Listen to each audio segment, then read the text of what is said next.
We will go on to shoeing now. This isn't the sort of BHA assault treble. It's not meant to be forming like this, but this is another issue. And as actually Sam Twiston-Davies said in his column as well, he's been surprised by the reaction to all of these recently. And the BHA do a lot of good, but it doesn't get in the headlines as much as perhaps the negative stuff does. But this again, and I'm sure you'll have something to say on this, Kim.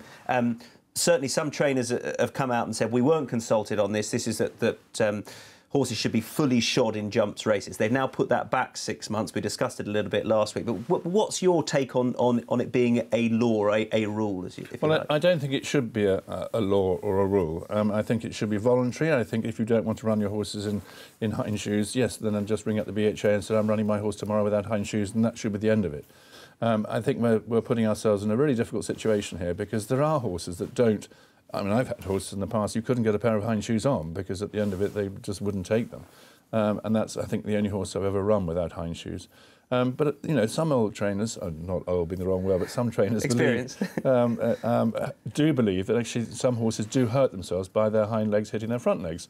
And with a shoe on, it creates more of a problem. I can understand flat racing because the speed becomes a big issue and they're slipping. Jump racing is a different situation here. I think if they just use a little bit of common sense and say it should be voluntary, but tell the BHA what you're doing. The thing that gets my goat about this is, again, the BHA statement all looks wonderful.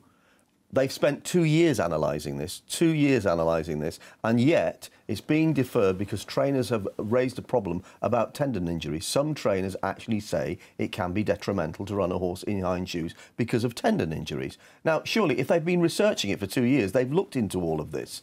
Anyway, they're going to, in summary, have a 6-month period where they look into whether this is actually true, the concerns raised by a handful of trainers in particular, and make a decision.